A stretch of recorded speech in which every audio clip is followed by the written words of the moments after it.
So hello है यार, अभी हम लोग आर्टिफैक्ट्स एंड करेक्शंस जो हमारे में होते हैं उसको देखने वाले हैं। सो इसमें हम लोग सभी टाइप्स के आर्टिफैक्ट्स और करेक्शंस को देखेंगे, उसके क्वेश्चंस को। So let's start from here. And जो इमेज आर्टिफैक्ट होता है caused by anatomical motion along a gradient is known as, जो anatomical motion की वजह से होता है gradient में, तो उसको किस टाइप का artifact कहते हैं। then this is known as phasing mismapping। another name for phasing mismapping artifact का क्या है, तो वो है घोस्टिंग आर्टिफैक्ट भी कहते हैं। An example of phasing mismapping artifact का क्या है, तो वो है कार्डियक मोशन जो होता है। फेजिंग मिसमैपिंग का example flow motion and respiratory motion. An example of aperiodic motion का एग्जांपल क्या है, तो इसका एग्जांपल है पेरिस्टाल्सिस मोशन।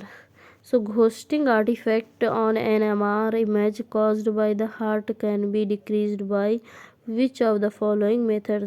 जो घोस्टिंग आर्टिफैक्ट होता है हमारी इमेज का, जो कि कॉज होता है by the heart, can be decrease किया जा सकता है bye which of the following methods के द्वारा। तो ये है cardiac getting. Let's see next question.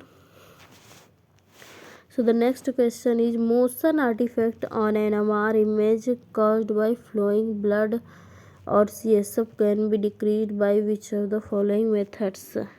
जो मोशन आर्टिफैक्ट होता है हमारे इमेज में, जो कि कॉज करता है बाय द फ्लो, ब्लड के फ्लो की वजह से या फिर CSF की वजह से, जो डिक्रीज करता है बाय द फॉलोइंग मेथड्स। इसका करेक्ट ऑप्शन है gradient moment nulling. And peripheral gating is a technique used to decrease what type of motion artifact. जो पेरिफेरल गेटिंग टेक्निक होती है वो यूज होती है डिक्रीज करने के लिए CSF पल्सेशन मोशन को। And a saturation pulse is technique used to reduce what type of motion artifact.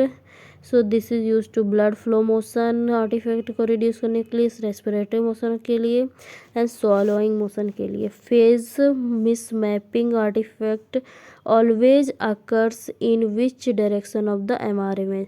जो फेज मिसमैपिंग आर्टिफैक्ट होता है वो हमेशा किस डायरेक्शन में होता है हमारे इमेज की, तो वो होता है फेज डायरेक्शन में।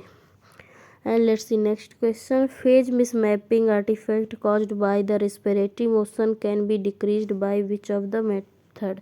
जो फेज मिसमैपिंग आर्टिफैक्ट होता है वो किस रेस्पिरेटरी मोशन की वजह से होता है और इसको कैसे घटाया जा सकता है। Then by the presaturation pulse, swapping pulse and frequency direction and respiratory compensation के द्वारा इसको किया जा सकता है। Let's see next question. So the next question is gradient movement nulling is most effective in reducing flow related motion in which type of flow। जो gradient movement nulling होती है किस तरीके से मोस्ट इफेक्टिव होती है, तो इसमें है स्लो फ्लो को इफेक्टिव होती है, इन प्लेन फ्लो में भी ये इफेक्टिव होती है। The artifact that is produced when anatomy that is outside the FOV is mapped within the FOV is known as. जो आर्टिफैक्ट होता है प्रोड्यूस होता है व्हेन एनाटॉमी आउटसाइड की जो FOV होती है मैप्ड होती है विद इन द FOV, तो इसको किस नाम से जानते हैं, तो इसको अलाइजिंग आर्टिफैक्ट कहते हैं। And another name for the aliasing artifact is, aliasing artifact का अनदर नेम क्या है, fold over artifact and wrap round artifact. Wrap round artifact occurs in which of the following which direction of MR image. Wrap round किस डायरेक्शन में होता है, phase direction में होता है और फ्रीक्वेंसी डायरेक्शन में होता है। Wrap round artifact caused by which by under sampling of frequencies in read out direction is known as. अगर अंडर सैम्पलिंग फ्रीक्वेंसीज की रीड आउट की डायरेक्शन की वजह से होता है तो इसको किस नाम से जानते हैं, then we said frequency wrap. And let's see next question. That is fold over artifact जो होता है caused by under sampling of signal in phase encoding direction is known as. जो फोल्ड ओवर आर्टिफैक्ट होता है जो कि cause होता है इधर direct under sampling of the signal in a phase encoding direction, तो इसको जानते हैं फेज रैप के नाम से। And the aliasing artefact in the frequency direction can be corrected by which of the following method की वजह से सही किया जा सकता है। filtering the sequences outside the FOV in the frequency direction and fold over artifact in the phase direction can be corrected by which of the following method। जो fold over artifact होता है फेज डायरेक्शन में उसको correct किया जा सकता है by किस मेथड के द्वारा। then it can be corrected by the over sampling signal outside the FOV, increasing the FOV and using saturation pulses outside the FOV।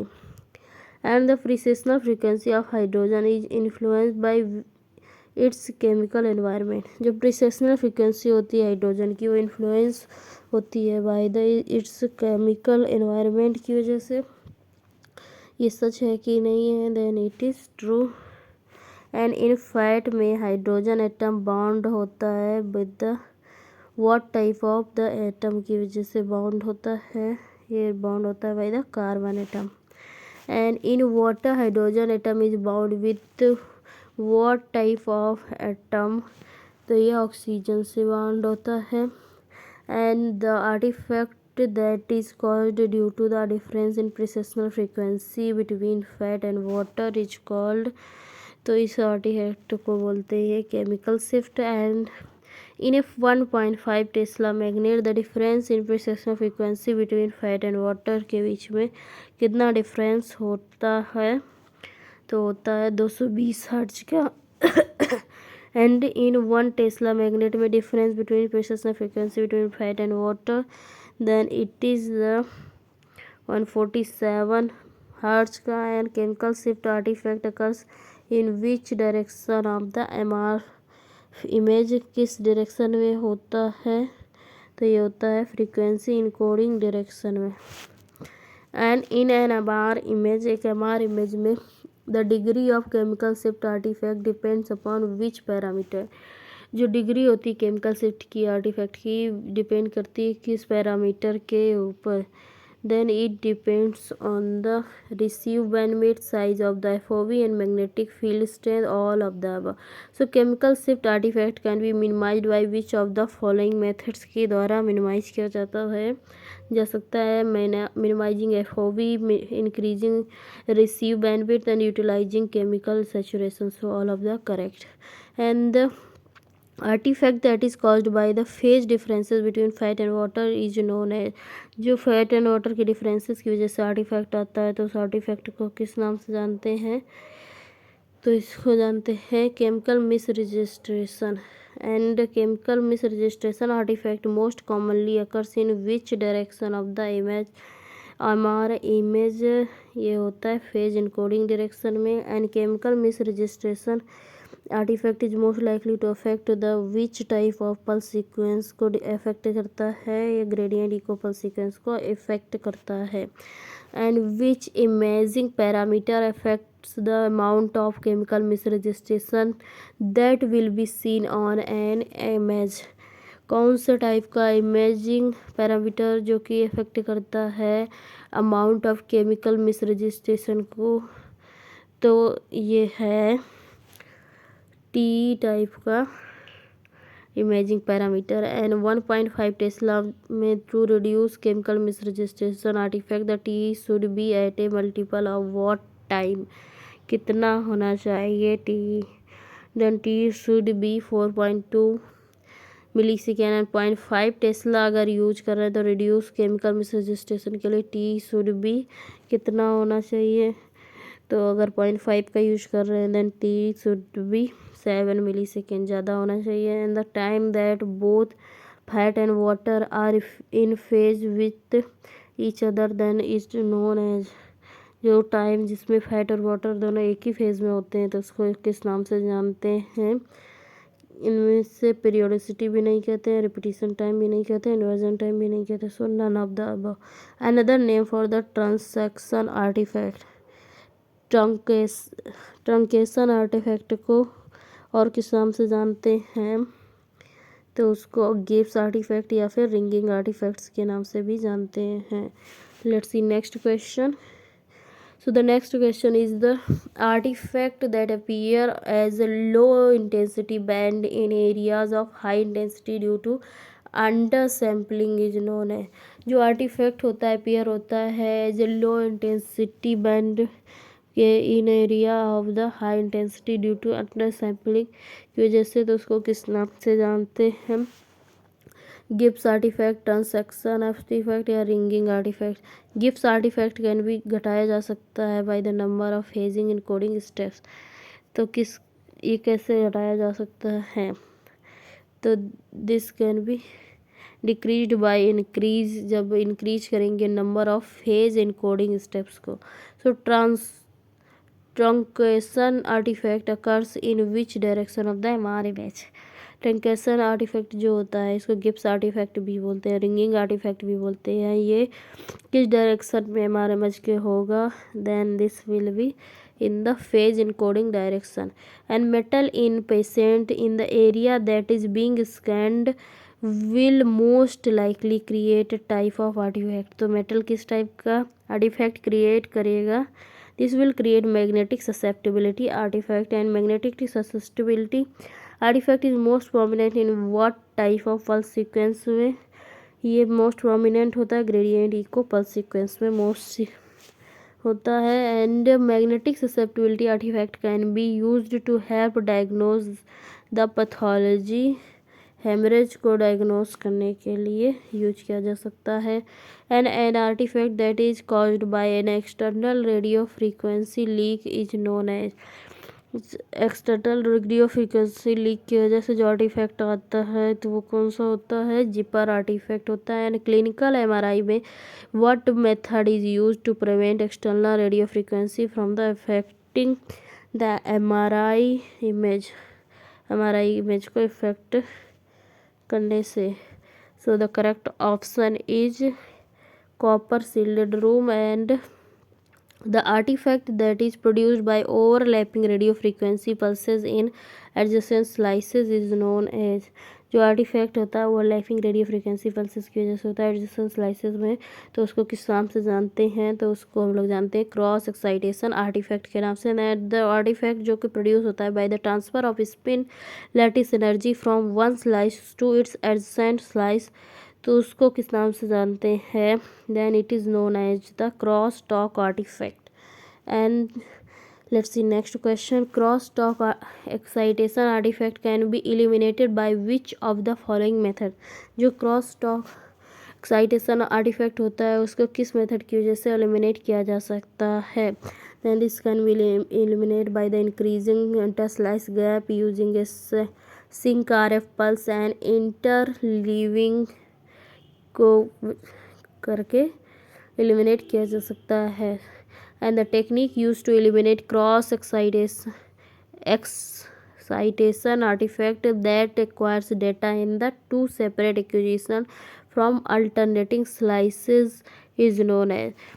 तो जो टेक्निक होती है एलिमिनेट करती क्रॉस एक्साइटेशन आर्टिफैक्ट को एक्वायर करती है data in the two separate acquisition from alternating slices से, तो इसको क्या टेक्निक होती है, this is the interleaving technique. And to decrease the chances of cross excitation there should be at least what type percentage of interslice gap, कितना interslice gap होना चाहिए, तो 30% एटलीस्ट होना चाहिए gap. And cross excitation artifact is less likely to occur with which pulse sequence में कम होता है जनरली, तो ये gradient echo 15 degree flip angle and 30 degree interslice gap में नहीं होता है, मतलब कम होता है।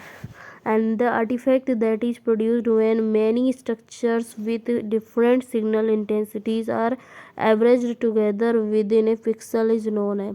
जो आर्टिफैक्ट प्रोड्यूस होता है जबकि मैनी स्ट्रक्चर जो बहुत सारे स्ट्रक्चर होते हैं with in the different signals intensities के साथ एवरेज किए जाते हैं टुगेदर, एक साथ विद इन ए पिक्सल के साथ, तो इसको किस नाम से जानते हैं?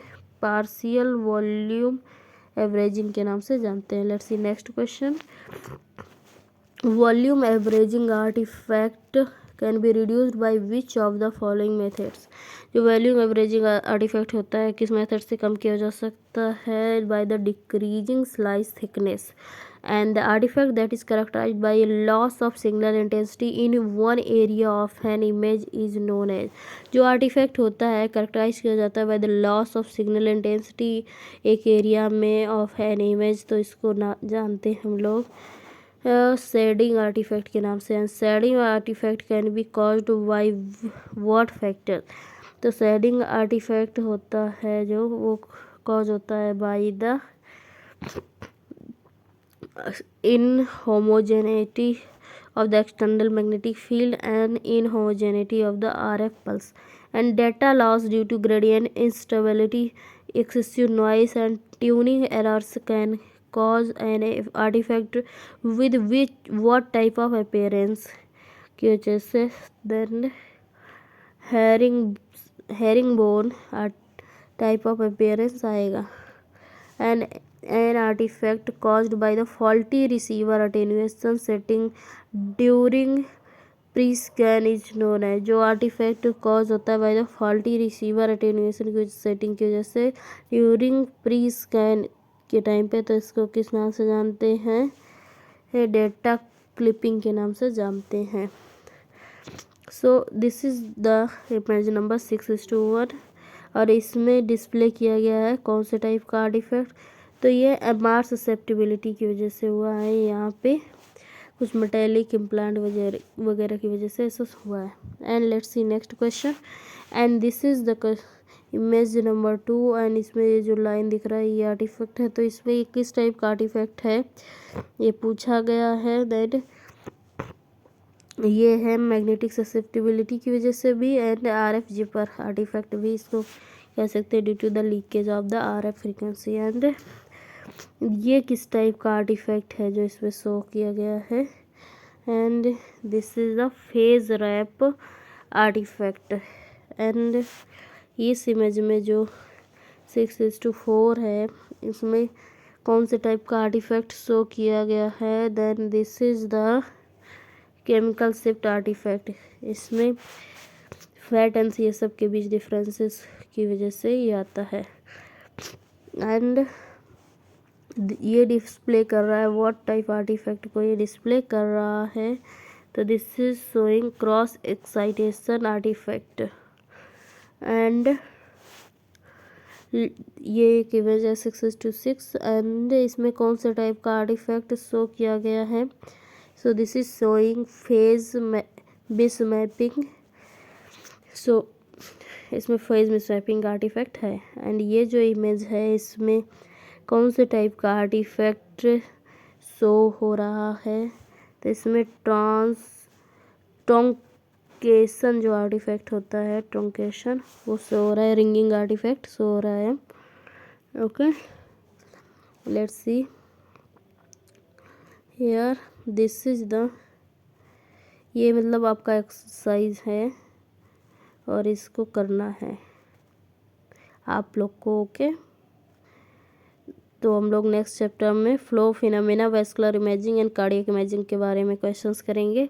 तो तब तक आप लोग इसको रिवाइज कीजिए एंड ये जो एक्सरसाइज है इसको कंप्लीट कीजिए। Till then like share and revise and subscribe.